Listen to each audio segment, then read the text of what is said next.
Soalan yang khas kepada Al-Fadil Ustazuna Abu Ihsan Al-Athari.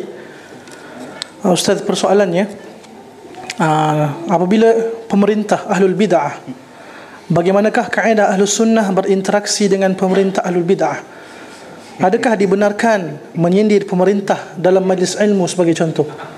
Tapi di sini saya ingin berbagi faedah kepada para hadirin sekalian, para ikhwah sekalian, berkaitan dengan satu cobaan yang dialami oleh kaum muslimin pada hari ini, yaitu mereka diuji dengan penguasa-penguasa mereka. Ya, penguasa-penguasa mereka, penguasa-penguasa yang mungkin tidak sayang kepada mereka dan tidak mengerti sunnah, ya, sehingga kadangkala menyusahkan dan menyulitkan dakwah mereka, atau mengintimidasi mereka, atau menimpakan berbagai macam azab dan ujian kepada mereka. Ikhwani fiddin ma'asyiral muslimin, kezaliman dan kejahatan penguasa itu bukan hanya dialami oleh manusia sekarang ini. Dahulu juga para salaf kita, orang-orang yang lebih dahulu hidup daripada kita, juga diuji dengan penguasa-penguasa mereka. Saya yakin bahwa penguasa-penguasa pada hari ini tidaklah sekejam Hajjaj ibnu Yusuf. Sepakat ya? Hajjaj ibnu Yusuf ini korbannya mencapai 120.000 orang. Ya, dihitung ternyata ya, darah yang telah ditumpahkan oleh Hajjaj ibnu Yusuf itu mencapai 120.000 orang. Mungkin penguasa kita sekarang ini tidak ada yang seperti itu. Akan tetapi coba lihat apa jawaban yang diberikan, apa solusi yang diberikan oleh para ulama ketika manusia datang kepada mereka, kepada para ulama. Karena salah satu karakteristik para ulama itu adalah mereka mengenal fitnah sebelum fitnah itu terjadi. Orang awam, para orang-orang jahil baru mengetahui fitnah setelah fitnah itu menimpa mereka. Nah, ketika orang-orang mengeluhkan Hajjaj, maksudnya apa? Supaya diberi izin untuk menentang, ya, menurunkannya, memberontaknya, seperti yang terjadi di Suriah. Mereka mengeluhkan Hajjaj ibnu Yusuf ini. Maka datanglah mereka kepada Al-Hasanul Basri. Ya, mereka datang kepada Al-Hasanul Basri mengeluhkan tentang kekejaman Hajjaj. Maka Al-Hasanul Basri mengatakan, ittaqullah ya ayuhan nas, ittaqullah, bertakwalah kamu kepada Allah Subhanahu wa taala. Fa inna indallahi hajjajina katsira. Karena di sisi Allah masih banyak lagi hajat-hajat yang lain siap diturunkan kepadamu. Kalau kamu tidak bertakwa kepadanya, maka kalau kita diberi penguasa yang tidak sayang kepada kita, yang tidak sayang kepada sunnah, maka periksa hubungan kita. Coba periksa hubungan kita dengan Allah Subhanahu wa taala. Musibah yang Allah turunkan kepada manusia itu adalah akibat dosa-dosa mereka. Fakullan akhadnahu bidzambih. Dan tiap-tiap umat kami turunkan siksa kepada mereka karena dosa-dosa yang mereka lakukan. Ya, karena dosa yang mereka lakukan. Maka periksalah hubungan kita dengan Allah Subhanahu wa taala. Periksa hubungan kita dengan Allah Subhanahu wa taala. Mungkin masalahnya adalah karena dosa-dosa kita. Wa kataba akhun li Muhammad ibnu Yusuf. Ada seorang saudara Muhammad bin Yusuf menulis surat kepada dirinya, yasku ilaihi jawral ummal, mengeluhkan kepadanya, kepada Muhammad bin Yusuf, kezaliman para penguasa. Fakataba ilaihi Muhammad bin Yusuf, maka Muhammad bin Yusuf memberikan surat balasan yang isinya, balaghani kitabuka wa tadhkur ma antum fihi, telah sampai suratmu kepadaku, dan engkau menyebutkan keadaan yang kamu alami di sana. Walaysa yanbaghi liman ya'malul ma'siyah ayyunkiral uqubah. Ini kata-kata yang luar biasa. Tidak pantas bagi orang yang berbuat maksiat untuk mengingkari hukuman. menolak hukuman. Maka Allah mengatakan, innallaha la yughayyiru ma biqaumin hatta yughayyiru ma bi anfusihim. Allah tidak akan menurunkan, tidak merubah nasib satu kaum hingga mereka merubah diri mereka sendiri. Sekarang ini walaupun Umar diturunkan, dia tidak akan mau jadi pemimpin karena rakyatnya seperti kita. Umar memilih untuk berdakwah, jadi dai, karena memang manusia sekarang ini perlu dakwah. Saya teringat perkataan Syekh Jamilur Rahman rahimahullah As-Salafi di wilayah Kunar. Beliau mengatakan begini, sesungguhnya rakyat Afghanistan pada waktu itu sedang berkecamuk perang, ya, jihad Afghan. Sesungguhnya rakyat Afghan itu lebih memerlukan dakwah daripada perang. Dan ini kata-kata yang luar biasa dan terbukti bahwa perang tidak menyelesaikan masalah masyarakat dan rakyat Afghan. Sebenarnya masalah mereka adalah apa? Jauhnya mereka dari dakwah, dari manhajus salaf. Itu masalahnya. Nah demikian, maka beliau menulis surat kepada saudaranya itu, laisa yambaghi liman ya'malul ma'siyah ayyunkirul uqubah. Tidak pantas orang yang berbuat maksiat untuk mengingkari turunnya hukuman kepadanya. Walam arama antum fihi illa min syu'mid dzunub wassalam. Dan aku lihat keadaan yang kamu hadapi sekarang ini, alami sekarang ini, tidak lain dan tidak bukan karena buruknya perbuatan dosa yang kamu lakukan. Wassalam. Selesai.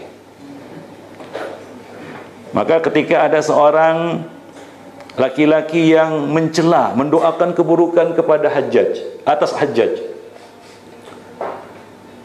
Al-Hasan Al-Basri mendengarnya. Dia mendoakan keburukan atas Hajjaj, doa yang buruk-buruk atas Hajjaj. Maka Al-Hasan Al-Basri berkata kepadanya, la taf'al, jangan lakukan. Karena Hajjaj itu datang karena perbuatan kamu. Hajjaj itu datang menjadi pemimpin kamu karena perbuatan kamu. Maka di sana ada beberapa perkataan yang masyhur dari para ulama, dan ini menunjukkan adalah ada riwayatnya dan ada atarnya, yaitu apa? Kama takunu yuwalla alaikum. Sebagai kamu akan diberi pemimpin menurut keadaan kamu, menurut kondisi kamu. Ummalukum a'malukum. Pemimpin kamu itu adalah amal-amal kamu itu sendiri. Jadi yang salah sebenarnya bukan hanya penguasa, tapi pemimpin, tapi rakyat juga. Maka ini perlu pembenahan. Maka setelah Syekh Al-Albani, Syekh bin Baz, Syekh bin Utsaimin meneliti dan melihat keadaan umat, mereka menyimpulkan bahwa solusi umat pada hari ini adalah at-tasfiyah wa tarbiyah. Enggak ada yang lain. Lakukan itu. Berusaha sekuat tenaga kita melakukan yang namanya tasfiyah dan tarbiyah di tengah-tengah umat. Itulah solusi bagi masalah umat pada hari ini. Enggak ada solusi lain. Masalahnya bukan mereka tidak berkuasa. Masalahnya bukan mereka tidak memiliki kekayaan. Bukan itu. Kekayaan ada di tangan kaum muslimin. Akan tetapi mereka jauh dari Quran dan Sunnah. Perlu proses tasfiyah dan tarbiyah. Maka dari itu, ya, para ulama mengatakan, a'malukum ummalukum. Pemimpin kamu itu adalah amal kamu itu sendiri. Maka ketika orang-orang berbondong-bondong mendatangi Hajjaj ibnu Yusuf, berusaha untuk meluruskannya dengan mengatakan, hai Hajjaj, kamu ini kan hidup pada masa Umar. Kamu telah melihat keadilan Umar, dan kamu juga telah melihat, menyaksikan bagaimana bijaksananya Umar. Memang Hajjaj hidup pada masa Umar, pernah hidup, ya. Artinya apa? Dia hidup pada masa kekhalifahan Umar. Waktu itu dia sudah ada, sudah lahir dan sudah melihat. Maka Hajjaj mengatakan kepada mereka, gampang, mudah. Tabadaru ata'ammar lakum. Jadilah kamu Abu Dzar, aku akan jadi Umar untuk kamu. Kamu jadi Abu Dzar, saya akan jadi Umarnya. Itu jawaban dari Hajjaj ibnu Yusuf, ya, demikian. Ya, ketika orang-orang menuntutnya macam-macam, sementara kita lihat kondisi masyarakat bagaimana. Nah itu kita katakan sikap, ya, Ahlus Sunnah wal Jamaah ya ketika melihat ya musibah yang menimpa umat pada hari ini. Ya, mereka diberi pemimpin menurut keadaan mereka. Oleh sebab itu, ikhwani fiddin, ma'asyiral muslimin, dalam satu hadis yang diriwayatkan oleh Imam Ahmad, mungkin antum pernah dengar riwayat ini. Ya, ada seorang laki-laki, ya, yang pernah bersama Nabi. Ini mubham, seorang laki-laki, tapi dia sahabat, maka kemubahamannya tidak mempengaruhi kesahihan hadis. Dia salat fajar bersama Nabi. Dia salat fajar bersama Nabi sallallahu alaihi wasallam. Nah, ketika itu Nabi membaca surat Ar-Rum. Nabi membaca surat apa? Surat Ar-Rum. Nah, ketika Nabi sallallahu alaihi wasallam membacanya, Nabi keliru-keliru membacanya. Ya, tercampur baur satu ayat dengan yang lainnya. Selesai sholat, Nabi berkata, mungkin ada salah seorang dari kamu yang tidak bagus wudunya. Barang siapa yang sholat bersama kami, hendaklah dia baguskan wudunya. Nah, ini kondisi makmum di belakang nggak benar ini, ada yang nggak bagus wudunya. Maka Nabi salah-salah baca ayatnya. Imam Ibnu Katsir ketika mengambil manfaat dan faedah dari hadis ini mengatakan, ya, dari hadis ini dapat diketahui bahwa keadaan makmum itu mempengaruhi keadaan imam. Keadaan makmum mempengaruhi keadaan imam. Begitu juga keadaan rakyat itu akan mempengaruhi keadaan penguasanya. Maka kalau kita ingin mendapat pemimpin yang baik, baguskanlah diri kita. Dimulai dari situ. Wah, kapan itu Ustaz? Bila itu terjadi? Itu kan jalan yang panjang. Kita tidak dituntut hasil, kita dituntut proses. Apa yang kita buat, bukan hasil yang kita capai. Karena oleh karena itu ada nabi yang cuma dapat satu pengikut, ada yang nggak dapat pengikut. Tapi ini nabi bukan nabi yang gagal. Nggak ada istilahnya nabi itu gagal dalam tugasnya. Karena itu manusia pilihan. Jadi tak mungkin gagal. Ya, mereka berhasil, yaitu berhasil melakukan proses walaupun nggak ada yang ikut. Nah, demikian kan. Jadi ya janganlah kita merasa bosan dengan perjalanan yang panjang. Karena kalau kita merasa bosan dengan perjalanan yang panjang, wah, ini kapan selesainya ini, kapan mencapai finishnya ini, kapan mencapai tujuannya. Bila kamu mencapai tujuannya ini, maka kita akan berhenti di tengah jalan. Begitu orang-orang yang mengejar kekuasaan, akhirnya berhenti di tengah jalan semuanya. Tergeletak semuanya, bergelimpangan. Maka perlu ikhwani fiddin kita pahami bahwa yang Allah tuntut dari kita adalah tetap memegang teguh apa? Manhaj ini. Ya, konsisten tadi, ikhwani fiddin ma'asyiral muslimin. Walaupun ya tujuan itu terlihat jauh. Ya, walaupun ya tempat yang kita tuju itu seolah-olah terlihat jauh. Wah, ini kapan menangnya? Kapan berhasilnya kalau begini-begini saja? Sebagian orang mengatakan ini dakwah salaf, ngaji terus kerjanya. Kapan menangnya gitu. Ketika kita berhasil mempertahankan manhaj yang benar ini, berada di atas kebenaran, itu artinya kita sudah menang. Begitu kita meninggalkannya, kita sudah kalah. Oleh karena itu, ketika Al-Imam Asy-Syanqiti di dalam kitab Adwaul Bayan menjelaskan satu pertanyaan, mungkinkah umat ini kalah sementara mereka berada di atas al-haq, musuh di atas kebatilan? Beliau menjawabnya dengan firman Allah Subhanahu wa taala dalam surat Ali Imran, awalam asabatkum musibatun qad asabtum mislaiha qultum anna hadza qul huwa min indi anfusikum. Ketika kamu mendapatkan kekalahan, yaitu pada perang Uhud, padahal kamu telah diberi kemenangan 2 kali lipat lebih besar daripada kekalahan itu, yaitu pada perang Badar. Kamu berkata, mengapa bisa kalah? Mengapa boleh kalah? Kenapa kita kalah? Katakan, wahai Muhammad, kepada mereka, huwa min indi anfusikum. Itu adalah karena dosa kamu sendiri. Yaitu apa? Kalau kita lihat sejarah perang Uhud, karena para pemanah ini tidak taat, tidak patuh perintah Nabi, disuruh untuk tetap berada di tempatnya, turun mereka. Ketika kita menyalahi sunnah, kita akan kalah. Maka dikatakan, ikhwani fiddin ma'asyiral muslimin, ya, perkataan yang sangat bagus ya dari Al-Imam Az-Zuhri, beliau mengatakan fa innal halaka fis sunnati najat. Hancur lebur karena mempertahankan sunnah itu adalah keselamatan. Demikian ya, jadi kemenangan. Bahkan sebaliknya, Nabi mengatakan waju'ilatis shaghar ala man khalafa amri. Telah ditetapkan kehinaan bagi siapa saja yang menyalahi sunnahku. Hina karena kita menyalahi dan meninggalkan sunnah, meninggalkan manhaj yang hak ini. Hina kita, kalah kita. Nah, itu ukuran menang dalam pandangan kacamata seorang salafi.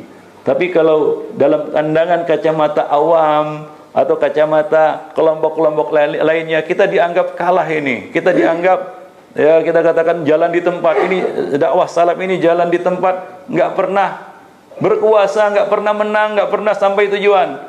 Kerjanya ngaji terus. Ya seperti itu kan gitu. Kerjanya majelis taklim terus. Kapan berkuasanya, kapan menangnya, kapan berada di atas.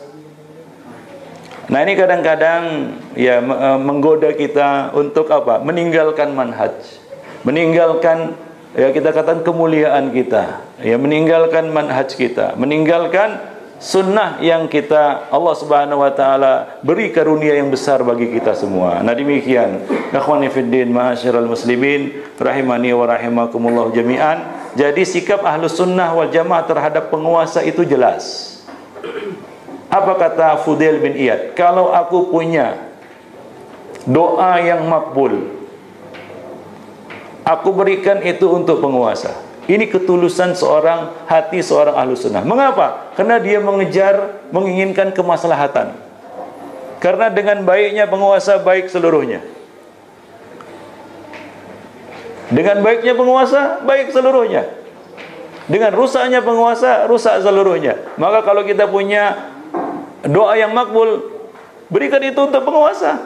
Doakan mereka agar mereka mendapat hidayah kepada sunnah. Nikmat kan? Nah, demikian. Itu kekuatan kaum muslimin sebenarnya. Tapi yang jadi pertanyaan, siapa doanya yang makbul sekarang? Itu yang jadi pertanyaan yang tidak ada jawabannya mungkin sekarang ini. Nah, demikian ikhwani fiddin ma'asyiral muslimin rahimani wa rahimakumullah jami'an. Ya, itu saja mungkin. Ya, tentunya kita tetap mendengar dan taat terhadap penguasa dalam perkara-perkara yang ma'ruf, menahan diri dari mencela mereka di hadapan orang banyak, menasihati mereka ya secara rahasia ya agar mereka dapat terbimbing kepada kebenaran. Nah, kemudian juga hendaknya kita sabar ya dari kezaliman mereka. Walaupun kata Nabi apa? Dipukul punggungmu dan diambil hartamu. Isma' wa ati'. Nah, ini sikap seorang salafi, seorang Ahlus Sunnah, yang mana pada hari ini sikap seperti ini dikatakan konyol kan begitu ya. Sikap yang bodoh, sikap yang lemah. Kita katakan ini bukan lemah, bahkan inilah dia sikap yang terkuat. Oleh sebab itu, saya tutup ini ya dengan sikap Ibnu Umar di masa-masa fitnah, ketika manusia berebut-rebut untuk mencari dan mencapai kekuasaan. Ketika terjadi dualisme kepemimpinan antara Abdul Malik bin Marwan dengan Abdullah ibnu Zubair, Abdullah bin Umar memilih sikap diam dan menunggu, wait and see, menunggu dan melihat siapa yang kuat, siapa yang menang.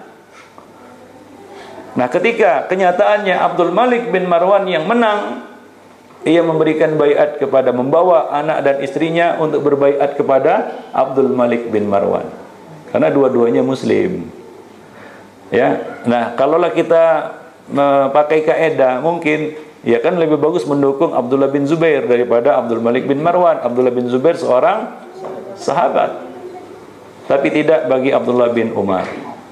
Beliau lebih memilih untuk menjaga hati.